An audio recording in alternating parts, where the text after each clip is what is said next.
Walking the Halls was released in 2012. We open up to Casey, and she tells us about some bad decisions she wishes she could go back in time and undo. Casey's thoughts flood us, and she tells us she's a senior in high school, and we go back 1 month. The school is bustling with students getting ready for class when Casey stops by her locker. Emma stops by to have her math homework checked when they notice the 3 it girls walking the halls. Everyone looks on as they pass by, and Emma admits that she despises them. After that, Casey goes outside to meet up with her boyfriend Jeremy, and she tries to confirm their date later. Meanwhile, the girls watch everyone pass by, looking for a new prospect. When Jeremy and Casey walk by, Jeremy breaks up with Casey, and she can't believe he actually likes someone else. Jeremy tries to reassure her that she is free to date any of his friends and then leaves her. Jeremy is about as low as it gets in high school. He even requests that she return a stuffed animal he gave her so that he can give it to his new girlfriend. I'm just glad she calls him out and puts him in his place. Thank you, Casey, for your outburst in the middle of the quad. Amber believes she is the one after Casey storms off. Kylie can't believe she's chosen her, but the campus officer is watching them from across town as well. Holly visits a for-sale restaurant, and Maggie tries to sell her on the spot. Holly quickly agrees, and the two of them form a partnership. Amber approaches Casey at school and invites her to the club with Taylor and Kylie. Casey can't believe they're actually talking. Amber,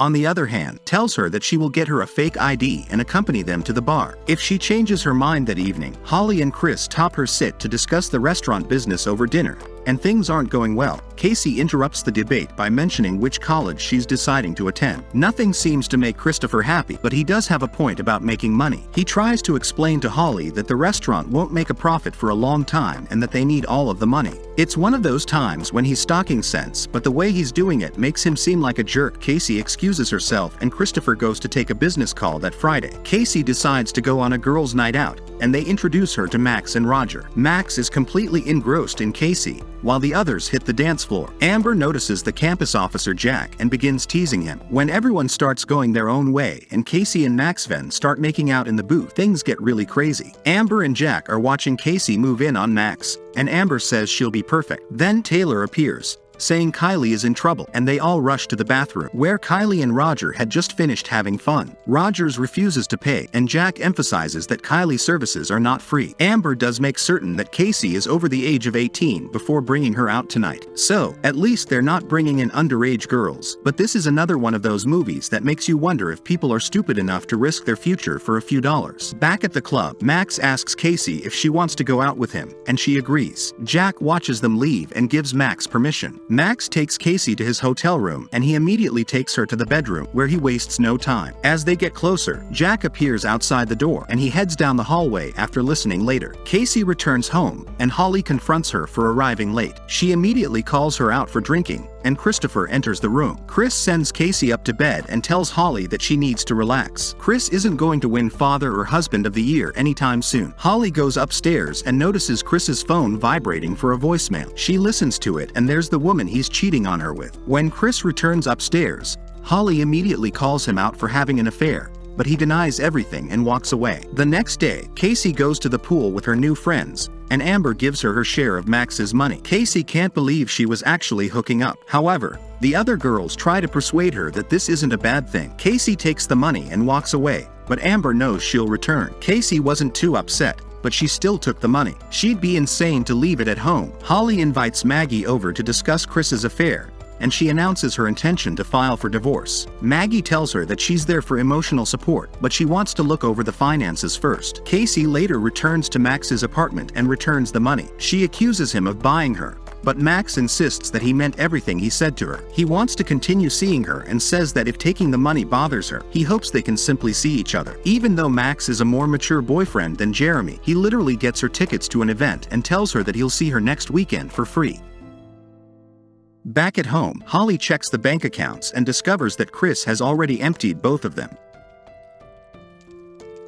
Meanwhile, Casey is having a morale battle with herself over whether or not to accept the money. Also, Max calls Jack while having an affair with Amber, and Jack assures him that his girls will be more discreet from now on. Amber tries to defend Casey, but Jack fears that she will blow their entire operation. Back at the house, Holly waits for Chris at the door and questions him about where the savings went. He tells her that he put all of the money into a hedge fund, but the market crashed. Holly is enraged because the money was for Casey's college fund, and she tells him that she wants a divorce. This obviously goes downhill quickly. In about 30 seconds, this goes from a simple discussion to a physical altercation. I don't think there's any hope of saving this family, but I'm not sure where Holly is going. They just proved that she doesn't have any money in town. Amber tries calling Casey while she is at the planetarium where Max got her tickets. Casey returns home and finds Chris being arrested. She goes inside to find her mother, and Holly explains the situation to her. Casey tries to ask if it's too late, but Holly tells her that it is. When Casey discovers that the money is gone, she becomes enraged, and she calls Holly out for going about things in the worst way possible. Later that night, Casey goes to the same club and begins drinking the bar across the room dry. When Jack's client inquires about Casey, he excuses himself to go get Amber. Amber goes over to Casey to find out what's going on, and Casey spills her guts on her family. Amber asked if they had thought about their conversation, and Casey regrets giving the money back to Max. When Amber tells Casey how much money she can make on a typical night or weekend, she makes me wonder what I'm doing. Needless to say, Casey appears in the midst of everything. Jack sells his client Casey and has Kylie go get her. Casey is initially hesitant, but after a few more drinks, she's all about him. She wakes up in the man's hotel bed in the morning and goes to get paid. She made over $1,000 the night before, and she heads home afterwards. When Holly returns home, she begins questioning her, but when she discovers the money in her wallet, she becomes extremely upset. Casey informs her that she obtained the money from Chris prior to having her arrested, and she gives her half later. Holly decides to snoop around Casey's room, where she finds the concert tickets that Max gave her, and she sees the date marked on the calendar pretty soon. Holly is going to arrest Max and Casey. Casey goes out to eat with the girls and is surprised to learn that Jack is the mastermind behind everything. Taylor is called out for getting high again, and Jack informs her that he will no longer book her for jobs. After that, she informs Casey that he has a big client coming in who might be interested in her. Casey decides to question him about why he became a pimp,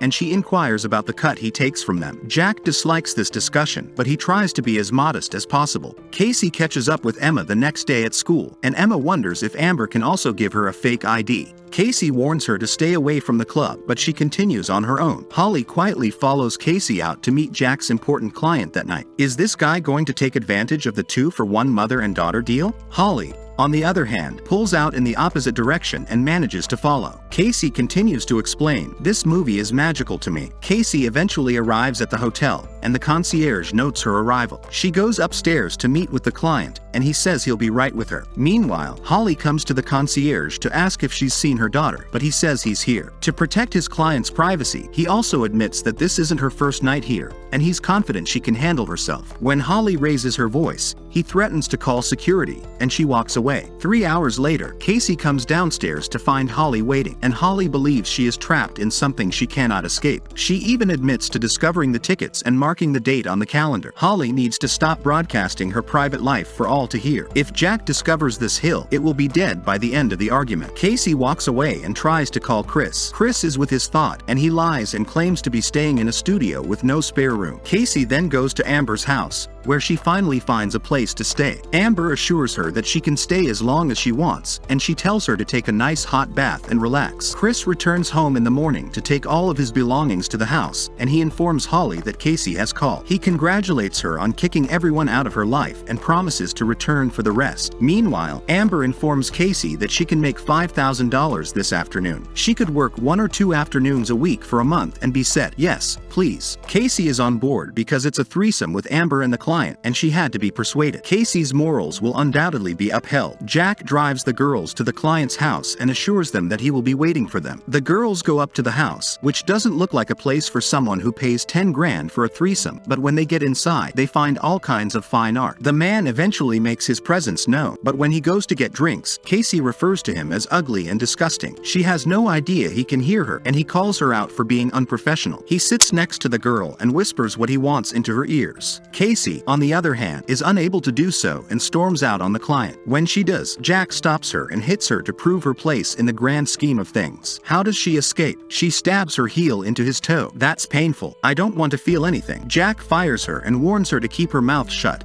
but I don't think that will be a problem. She has no reason to silence him as long as he doesn't try. Try going after her for something she said about discretion. Casey runs into Taylor while she's finishing up with Max, and he tries to explain that he wasn't expecting her until that night. Casey has nothing to say, and she storms out. She walks down the street all day until she comes to a corner where a girl is working and thinks about what she's doing. After some more walking, she calls Holly to come pick her up and tells her everything. One requirement was that she remain silent about the operation. She then turns around and tells Holly that Jack is going to kill her for saying something stupid. Casey would have been better off dealing with the police on her own. Casey did a brave thing by coming clean instead of drawing Holly into this. Though I'll give her that after reassuring. Casey says she'll love her no matter how they treat each other. Casey believes they should just leave, but Holly assures her that they will get through this. Holly goes to school the next day to request a transfer. When the principal asks if anything is wrong, Holly tells her everything she knows. So, who exactly is the principal? Bring Jack in. The campus officer, well, that's a done deal after work. Jack goes to Amber to tell her that he has to end Casey, and he points out that if Casey spills the beans, he and she will end up in jail for a long time. After that,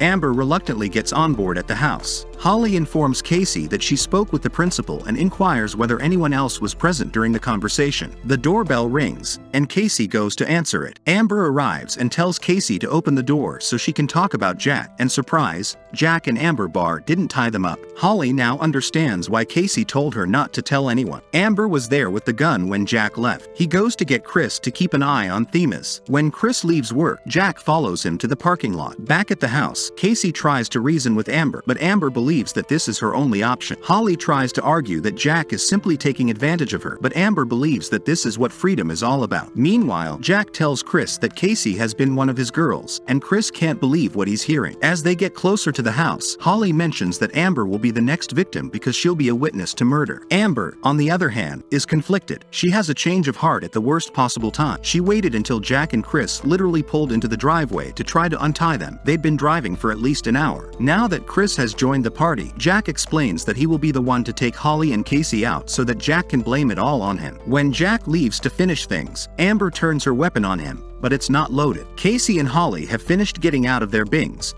and Casey is on the lookout for a weapon. She hits Jack, but he quickly overpowers her. Holly grabs his weapon and throws him to the ground just in time. Jack sits against the post and is gone by the time. Amber eventually moves out of state, and the other girls are effectively disowned as a result of the news. Casey returns to her old self, and then the credits roll. This is one of those films that makes you wonder if it was based on a true story, but not a good one. The acting in this one isn't bad, but there are a few cringe-worthy moments to enjoy and give it a shot. Thank you for watching, and I hope you had a good time. Please remember to like and subscribe for more videos like this, and I'll see you in the next one.